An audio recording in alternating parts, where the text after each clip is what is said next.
Salut à tous, c'est Cloud, j'espère que vous allez bien. Je suis super heureux de vous retrouver aujourd'hui pour une nouvelle vidéo, pour ma première réelle vidéo concernant un sujet de football. Et aujourd'hui, on va parler d'un sujet très intéressant, mais aussi très inquiétant.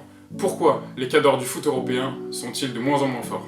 Et oui, on en est là. Manchester City a mis 6 mois avant de retrouver son jeu. Arsenal se bat au milieu de tableau de Premier League. Liverpool a enchaîné 4 matchs sans marquer un seul but. Le Real et le Barça sont aussi irréguliers que Paul Pogba. Et Paris et la Juve se battent en bas du podium de leurs championnats respectifs. On a quand même un gros problème concernant les grands clubs européens et on va essayer de régler ça tout de suite. Et en effet, après presque 2 ans d'un niveau du football européen en baisse, mais aussi de celui de ses cadors, on va donc observer en quoi ces grands clubs européens sont-ils en perdition. On va ensuite regarder tous les facteurs, toutes les causes de cette déchéance, avant d'essayer de trouver quand même des solutions pour que ces clubs reviennent à leur meilleur niveau.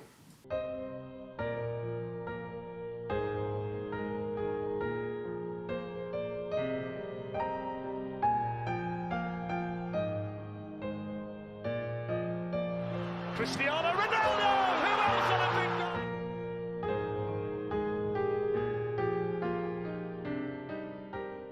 Et on va donc commencer cette vidéo par les faits pour comprendre un petit peu la situation actuelle et comprendre aussi la déclaration d'Arsène Wenger qui disait cet été que le niveau selon lui des clubs européens de très haut niveau avait chuté. Et on va donc observer tout ça, notamment à travers des statistiques dans cette première partie. Premièrement, on va regarder au nombre de buts marqués par match, mais aussi au nombre de victoires par saison. Ce sont deux très bons indicateurs. On ne peut pas regarder toutes les stats de tous les clubs, ça prendrait bien trop de temps, mais c'est pour vous montrer qu'il y a quand même eu une dégradation qui est extrêmement visible, même sur des stats assez basiques. Et si on regarde du côté de l'Angleterre, pour commencer, Manchester City gagnait en 2018 la Premier League avec 2,5 buts marqués par match, alors que sur ce début de saison, Manchester City ne marque environ qu'1,8 buts par match, ce qui montre quand même une très grosse diminution. C'est assez rare de voir une telle baisse. Et c'est à peu près la même chose au niveau de l'Italie, où la Juve remportait la Serie A en 2018 avec 95 points, 2,3 buts marqués par match. Et l'année dernière, donc en 2020, il remporte la Serie A là aussi, mais avec 12 points de moins sur le championnat et avec 10 buts marqués en moins. Ça reste une légère diminution, mais une diminution quand même par rapport à 2018. Et si on regarde les stats des grands championnats et de leurs champions sur la dernière décennie, eh bien on comprend que cette diminution est encore plus visible. On avait sur toute la décennie, bien sûr, en moyenne, des championnats qui étaient remportés par un vainqueur qui gagnait environ 30 matchs sur 38, donc 80% de victoires sur toute la saison. On avait même le Real en 2012, à titre d'exemple, qui remportait le championnat, donc la Liga, avec 32 matchs gagnés sur 38. Ça faisait 84% de victoires, c'est énorme.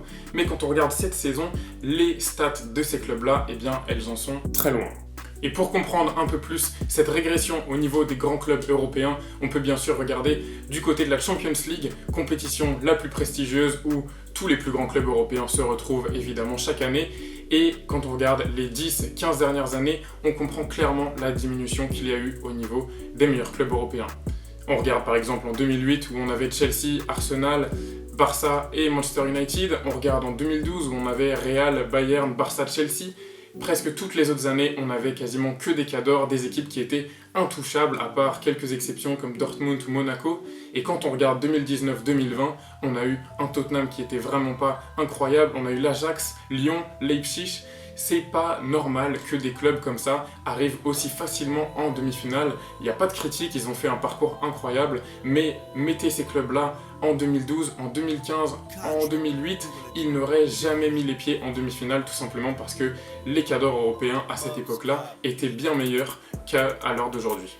Et au-delà des stats, je voulais aussi ajouter un petit mot sur la qualité du jeu en elle-même, la beauté du jeu en elle-même. Et on voit que la plupart des grands clubs à l'heure actuelle, notamment cette saison, ont du mal tout simplement à créer le jeu qu'ils souhaitent, à avoir les résultats qu'ils souhaitent aussi. On voit la Juve qui fait beaucoup d'efforts, mais qui n'est pas si efficace que ça. Pareil pour Liverpool, assez irrégulier et parfois pas très inspiré. Le Real assez fade, le Barça fade, irrégulier aussi de temps en temps.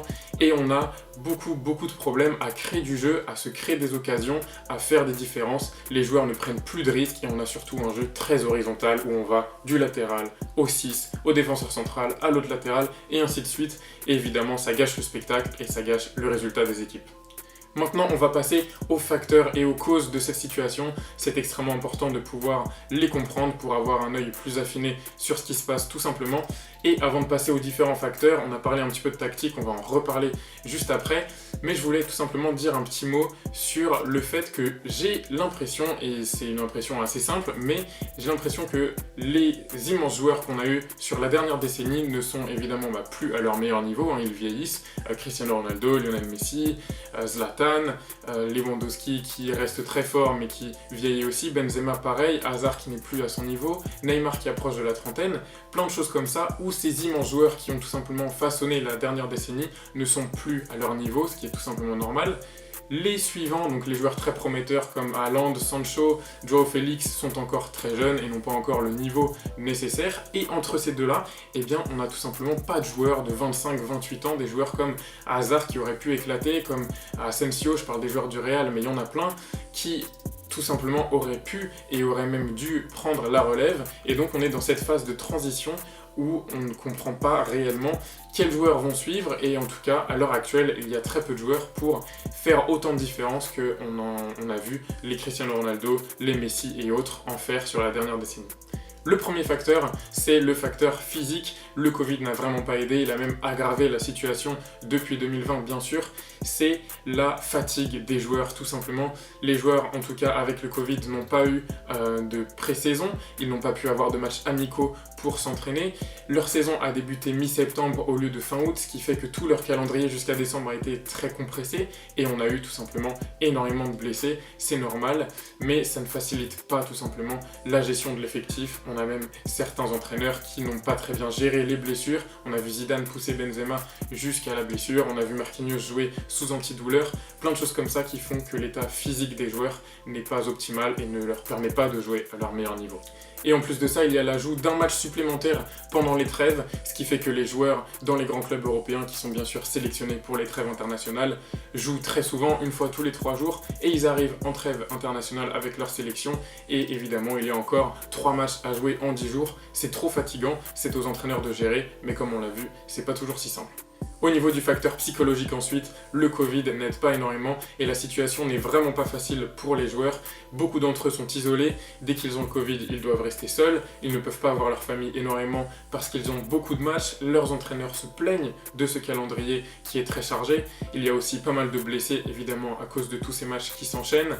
On a aussi le fait qu'il n'y a pas de public dans les stades, donc forcément ça ne motive pas, et tous ces facteurs-là accumulés avec les médias, avec la pression, avec la charge de travail, ne sont pas vraiment favorables à l'épanouissement des joueurs, tout simplement. Et en plus de ça, c'est précis ou en tout cas valable uniquement que pour certains clubs, on va dire le Barça, le Real, le Bayern à la limite. Mais psychologiquement, je pense qu'une fois que tu as tout gagné et que tu es dans une situation pas très simple, c'est très dur de se motiver pour aller chercher des très bons résultats, se donner à fond à tous les matchs, à tous les entraînements, alors que tu as déjà eu toutes les Champions League possibles, tu as déjà remporté les Ligas ou alors la Bundesliga, ton championnat. Et évidemment, c'est pas toujours très simple à gérer à mon avis de ce point de vue-là en termes de motivation. On a parlé des raisons tactiques un petit peu plus tôt et on va y revenir maintenant en commençant par les petits clubs qui ont très peu de joueurs à envoyer en sélection nationale, ont aussi moins de matchs à jouer que les grands clubs et du coup ont beaucoup plus de temps pour analyser le jeu de ces grands clubs-là qui devient de plus en plus stérile et créer des stratégies pour contrer facilement ces attaques placées qui sont de moins en moins efficaces. En plus de ça, concernant les grands clubs maintenant, ils doivent absolument bosser sur la tactique puisqu'on voit pas mal de choses qui ne vont pas. On a par exemple des clubs et des matchs où les joueurs au milieu de terrain ne sont pas assez présents. On a des joueurs tout le long de la ligne de touche, la ligne défensive et au milieu, on n'a personne pour créer du jeu, pour créer des différences, comme on le voit avec le match de Real contre Alaves. On a aussi parfois pas assez de dédoublement, on n'a pas assez de latéraux qui foncent dans le dos de leurs ailiers, on n'a pas assez de solutions qui sont proposées tout simplement lors des phases offensives et ça n'aide pas non plus à créer des occasions et à créer du danger. Ensuite, comme on l'a dit, peu de prise de risque, ça fait beaucoup d'horizontalité et ça fait des circuits de passe hyper répétitifs, hyper prévisibles et forcément de moins en moins d'occasions et de moins en moins de buts et donc de moins en moins de victoires pour ces grands clubs. Dernier point, le problème aussi de pas mal de ces clubs, c'est qu'il n'y a pas assez de présence dans la surface. On a vu le Bayern qui nous a démontré littéralement comment attaquer et être efficace offensivement en se projetant à 6, 7, 8 joueurs dès qu'il y a des phases offensives Manchester City et Guardiola arrivent à faire à peu près pareil de temps en temps, mais les autres clubs n'osent pas, n'y arrivent pas, je ne sais pas, mais il y a quand même quelque chose qui ne va pas quand on voit certains matchs où on a un seul numéro 9 dans la surface, ou alors un 9 et un ailier, c'est pas suffisant pour créer du danger et pour marquer tout simplement, et donc forcément, eh bien, on a des matchs qui sont très statiques et des résultats qui n'évoluent pas en la faveur de ces grands clubs. Et enfin, on va prendre un tout petit peu de recul sur ces facteurs-là pour regarder à la direction des clubs et les raisons stratégiques qui ne sont pas toujours très valables. Forcément, on fait pas mal de choses pour l'argent, pour la visibilité, pour les droits télé et pas réellement pour l'efficacité ou la beauté du foot. Et forcément, la mauvaise gestion de l'effectif, les mauvais recrutements, la mauvaise gestion de la direction, ça fait que les clubs ont du mal à se renouveler, ont du mal à faire les transitions entre leurs différentes périodes et forcément, eh bien, on a des grands clubs qui en pâtissent et qui sont de moins en moins forts. On va enfin regarder les solutions pour comprendre un petit peu ce qui est possible d'améliorer pour que les clubs retrouvent leur meilleur niveau. Et là, à mon avis, c'est aux entraîneurs de bosser. Premièrement, il faut améliorer le facteur physique, donc il faut montrer, expliquer aux joueurs, leur donner des exemples avec les vidéos pour qu'ils comprennent qu'il y a des courses qui ne sont pas nécessaires, qu'il y a certains moments où on peut s'économiser, qu'il y a des circuits de passe qui fatiguent moins que d'autres pour que les joueurs puissent se reposer, être moins fatigués, se blesser moins souvent. Mais il faut aussi compenser avec une plus grosse efficacité, avec plus de buts marqués, plus de victoires tout simplement. Et comment faire ça? Eh bien, à mon avis, vu que les phases offensives ne sont pas toujours très prolifiques, il faut bosser sur les coups de pied arrêtés, trouver des combinaisons, on a vu des clubs qui le font de plus en plus, faire bosser les coups de pied arrêtés à leurs joueurs et essayer de marquer le plus possible sur corner, sur combinaison, sur coups de pied arrêtés, même lointain, ça peut marcher et ça peut faire la différence. Il y a quand même d'autres possibilités tactiquement avec le fait d'essayer de jouer un peu plus en contre-attaque pour avoir plus d'espace et avoir plus de chances de marquer, faire bosser la finition aux attaquants qui ne sont pas toujours très bons ou très justes dans le dernier geste. Pas mal de petites choses comme ça qu'il faudrait travailler pour que les équipes puissent tout simplement revenir en tout cas à un meilleur niveau en termes de résultats avant de retrouver leur jeu. D'un point de vue managérial ensuite, ce serait bien que les clubs réussissent à gérer parfaitement ou en tout cas du mieux possible leur effectif pour éviter des frustrations, éviter aussi des blessures, réussir à motiver les joueurs pour comprendre qu'il y a quelque chose à tirer de cette saison, mais aussi que les dirigeants puissent gérer leur image, leur budget, leur transfert un peu mieux pour réussir à allier les centres de formation efficaces, des nouvelles recrues qui ne sont pas trop chères mais quand même prolifiques. Il y a plein de choses à réussir à faire pour ces grands clubs. C'était en tout cas mon analyse et mes quelques solutions pour essayer d'améliorer la situation des grands clubs européens qui sont en souffrance ces derniers temps. J'espère que cette vidéo vous aura plu. J'ai tout de suite un petit sondage pour vous pour savoir si vous pensez que ces clubs européens peuvent revenir à leur meilleur niveau avant 2022. Je ne suis pas certain, mais il y a quand même peut-être la fin du Covid, le mercato estival qui arrive, pas mal de changements, donc on ne sait jamais. N'hésitez pas à me dire ce que vous en pensez en commentaire, ça me fait toujours hyper plaisir. N'hésitez pas à laisser un like, à activer la cloche et en vous abonnant, et surtout à partager la vidéo, ça m'aiderait énormément et ça me ferait super plaisir. J'espère que cette vidéo vous a plu, on se retrouve très vite pour de nouvelles vidéos. C'était Cloud, salut à tous.